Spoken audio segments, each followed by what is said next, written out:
আচ্ছা, দেওয়ানি মামলায় কিন্তু এমন একটা দারুণ আইনি উপায় আছে যেটা হয়তো অনেকেই জানেন না, কিন্তু এটা নিজের অধিকার রক্ষা করার জন্য খুবই জরুরি একটা জিনিস।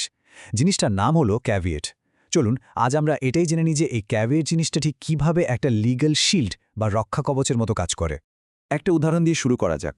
ধরুন কারও একটা স্বপ্নের প্রজেক্ট হতে পারে, একটা নতুন বিল্ডিং বানানো হচ্ছে, তো সেই কাজটা একদম পুরোদমে চলছে। এর পেছনে তো সময়, পরিশ্রম আর বিশাল অঙ্কের একটা বিনিয়োগও জড়িয়ে আছে, তাই না? সবকিছু ঠিকঠাকই চলছিল, কিন্তু হঠাৎ করে খবর এলো যে পাশের কেউ বা কোনো পক্ষ হয়তো এই কাজটা বন্ধ করার জন্য কোর্টে যাচ্ছে। তারা চায় একটা ইনজাংশন অর্ডার বা নিষেধাজ্ঞা নিয়ে আসতে। এবার একবার ভাবুন তো, কি হতে পারে যদি কোর্ট অন্য পক্ষের কথা শুনে, যার প্রজেক্ট তার কোনো কথাই না শুনে হুট করে একটা একতরফা অর্ডার দিয়ে কাজটা থামিয়ে দেয়। এর ফল কিন্তু মারাত্মক হতে পারে। কাজটা হয়তো মাস এমনকি বছরের জন্যও বন্ধ হয়ে যেতে পারে। দামি দামি সব কনস্ট্রাকশন ম্যাটেরিয়াল নষ্ট হয়ে যাবে, আর এর সাথে তো একটা বিশাল আর্থিক ক্ষতি আর লম্বা আইনি লড়াইয়ের ঝঞ্ঝাট তো আছেই। তো প্রশ্ন হলো, এরকম একটা পরিস্থিতি থেকে বাঁচার কি কোনো উপায় আছে? মানে এমন কি কোনো সিস্টেম আছে যেটা নিশ্চিত করবে যে কোর্ট কোনো অর্ডার দেওয়ার আগে দুই পক্ষের কথাই শুনবে? হ্যাঁ, উপায় অবশ্যই আছে। আর ঠিক এখানেই ক্যাভেটের আসল কাজটা শুরু হয়। ক্যাভেট জিনিসটা আসলে কি? সোজা কথায় এটা কোর্টকে দেওয়া একটা নোটিশ, যার একটাই মানে, আমার বিরুদ্ধে কোনো সিদ্ধান্ত নিতে হলে আমার কথাটাও শুনতে হবে।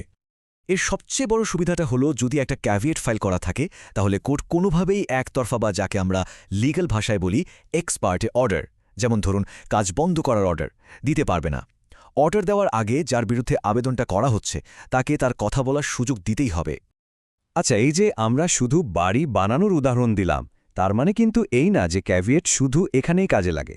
আরও 3টে খুব জরুরি সিচুয়েশন আছে যেখানে এই আইনি হাতিয়ারটা দারুণ কাজে আসতে পারে। চলুন দেখে নেওয়া যাক সেগুলো কি কি। প্রথম পরিস্থিতিটা নিয়ে তো আমরা অলরেডি কথা বললাম, মানে যখন একটা ভয় থাকে যে কেউ হয়তো কোর্টে গিয়ে কোনো চালু প্রজেক্ট বা কাজ বন্ধ করিয়ে দিতে পারে। এবার আসুন দ্বিতীয় সিচুয়েশনটা দেখা যাক। ধরুন কেউ অলরেডি কোর্ট থেকে নিজের পক্ষে একটা ইনজাংশন অর্ডার পেয়েছে। এখানে রিস্কটা কোথায়? রিস্কটা হলো অপরপক্ষ কিন্তু চুপি চুপি একটা হায়ার কোর্টে, মানে উচ্চ আদালতে গিয়ে ওই ইনজাংশন অর্ডারের ওপর একটা স্টে অর্ডার নিয়ে আসতে পারে, এমনকি অর্ডারটা বাতিলও করিয়ে ফেলতে পারে। আর যার অর্ডার, সে হয়তো কিছুই জানতে পারল না। কিন্তু যদি একটা ক্যাভিয়েট ফাইল করা থাকে, তাহলে কিন্তু উচ্চ আদালত কোনো অর্ডার দেওয়ার আগে নোটিশ দিতে বাধ্য থাকবে। এর ফলে কি হলো, যার অর্ডার সে উচ্চ আদালতেও গিয়ে নিজের যুক্তিটা তুলে ধরার একটা সুযোগ পেয়ে গেল। আচ্ছা, এবার 3 নম্বর সিচুয়েশনটা ভাবা যাক। মনে করুন প্রায় 4-5 বছর ধরে একটা লম্বা কেস চলার পর কেউ একজন লোয়ার কোর্টে, মানে নিম্ন আদালতে একটা ডিক্রি পেয়েছে, মানে কেসটা জিতেছে। এখানেও ক্যাভেট ফাইল করা থাকলে যেটা হবে, অপরপক্ষ যদি এই রায়ের বিরুদ্ধে উচ্চ আদালতে আপিল করে, তাহলে যে ডিক্রি পেয়েছে তাকে অবশ্যই নোটিশ পাঠাতে হবে।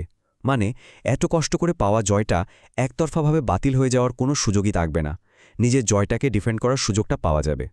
তো ক্যাভেটের গুরুত্ব তো আমরা বুঝলাম, কিন্তু প্রশ্ন হলো এটা ফাইল করতে হয় কিভাবে? প্রসেসটা কি? ক্যাভিয়েট ফাইল করার প্রসেসটা কিন্তু বেশ সোজাসাপটা। প্রথমে একটা অ্যাপ্লিকেশন ড্রাফট করতে হবে, যেখানে নিজের আর যার বিরুদ্ধে ক্যাভিয়েট করা হচ্ছে তার নাম, ঠিকানা সব থাকবে।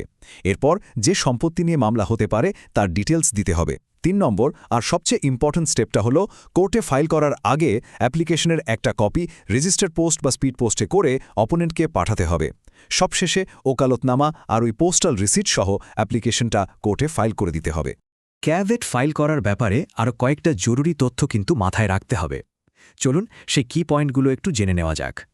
সবচেয়ে ইন্টারেস্টিং ব্যাপারগুলোর একটা হলো এর ভ্যালিডিটি বা মেয়াদ। একটা ক্যাভেট ফাইল করার দিন থেকে ঠিক 90 দিন পর্যন্ত কার্যকর থাকে। এখন প্রশ্ন আসতে পারে, 90 দিন পর কি হবে? যদি ভয়টা তখনও থেকে যায়? কোনো চিন্তা নেই, মেয়াদ শেষ হয়ে গেলে প্রয়োজনে আবার নতুন করে ক্যাভেট ফাইল করা যাবে। একটা জিনিস কিন্তু খুব পরিষ্কারভাবে মনে রাখতে হবে, এই যে ক্যাভিয়েটের পুরো ব্যাপারটা, এটা কিন্তু শুধুমাত্র সিভিল কেস বা দেওয়ানি মামলার জন্য। ক্রিমিনাল বা ফৌজদারি মামলায় কিন্তু ক্যাভিয়েট অ্যাপ্লিকেবল না। আরও কিছু তথ্য জেনে রাখা ভালো, যেমন একটা ক্যাভিয়েট অ্যাপ্লিকেশনে কিন্তু একাধিক সম্ভাব্য অপোনেন্টের নাম দেওয়া যায়। আবার ধরুন যদি এইটা নিয়ে কনফিউশন থাকে যে মামলাটা ঠিক কোন কোর্টে হতে পারে, তখন কিন্তু সাবধানতার জন্য একাধিক কোর্টেও ক্যাভিয়েট ফাইল করে রাখা যায়। তাহলে পুরো আলোচনাটার মূল কথাটা কি দাঁড়ালো? ক্যাভিয়েট হলো একতরফা আইনি অ্যাকশনের বিরুদ্ধে একটা দারুণ প্রোঅ্যাক্টিভ বা সতর্কতামূলক ব্যবস্থা। এটা আপনাকে অপ্রস্তুত অবস্থায় বিপদে পড়া থেকে বাঁচায়। শেষ করার আগে একটা কথা বলি, ক্যাভেটের মতো এমন একটা সহজ কিন্তু শক্তিশালী লিগ্যাল টুল আমাদের এটাই মনে করিয়ে দেয় যে নিজের অধিকার রক্ষা করার জন্য আইনিভাবে সচেতন থাকাটা কতটা জরুরি। তাই প্রশ্নটা হলো, নিজেদের অধিকার সুরক্ষিত রাখার জন্য আমরা কি আইনগতভাবে প্রস্তুত?